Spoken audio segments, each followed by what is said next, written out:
La réactivité est fortement valorisée par les cadres fonctionnels de haut niveau que nous étudions et que nous rencontrons. Tous ces gens nous parlent beaucoup de réactivité.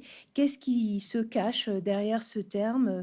Ce qui nous a frappé, c'est que quand on regarde un petit peu tout ce qui se fait en termes de recherche dans le champ académique, qui a été plutôt orienté autour à la fois de la sociologie et des sciences de l'information et de la communication, ben, on constate que le terme de réactivité n'est pas forcément défini. On y fait souvent allusion, mais sans véritablement avancer sur ce qu'il contient. Danilo Martuccelli s'est attaqué à ce terme en définissant la réactivité comme la capacité à réagir promptement aux contingences du monde. Ce collègue montre que la réactivité peut être analysée comme une nouvelle imagerie du pouvoir. Donc on est parti de là en se demandant finalement qu'est-ce qu'on peut mettre d'autre derrière ce terme de manière peut-être plus concrète en considérant les deux populations dont je vous ai parlé, à la fois les DRH et les responsables de communication interne. Notre réflexion s'appuie donc sur deux études qualitatives. La première a porté sur les responsables de communication interne dans 12 grandes entreprises publique et privée. Cette recherche a été menée dans le cadre d'un programme de recherche sur la communication et la multi-activité au travail par Olivia Folli et par Gérald Gaglio. Et puis la seconde enquête a été menée par moi-même. Elle porte sur les DRH et sur les contours de leur identité professionnelle.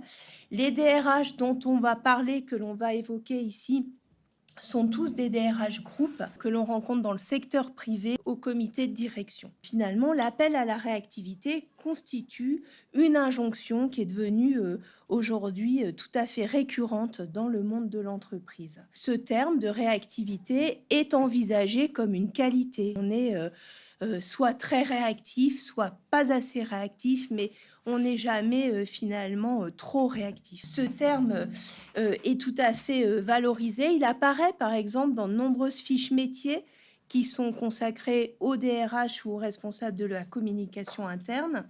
Il y a aujourd'hui des formations à la réactivité qui s'adressent aux cadres. La réactivité fait partie d'une imagerie du pouvoir tout à fait caractéristique de la période contemporaine. Ce terme se substituerait à celui de la rationalisation et s'incarnerait dans des formes nouvelles d'organisation du travail qui sont orientées vers l'aval, par exemple le toyotisme.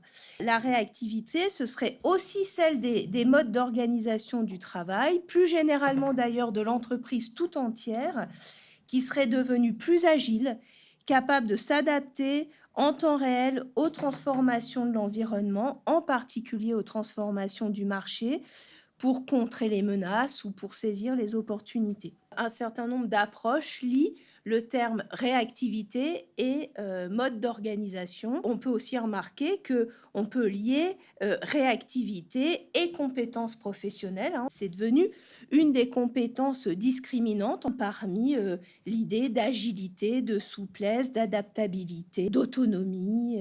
Et donc, ça fait partie de ces compétences fortement valorisées. Un certain nombre de collègues, par exemple en sociologie clinique ou bien en sociologie de la gestion, se sont interrogés sur la manière dont les acteurs du management réagissaient aux injonctions à la réactivité en particulier.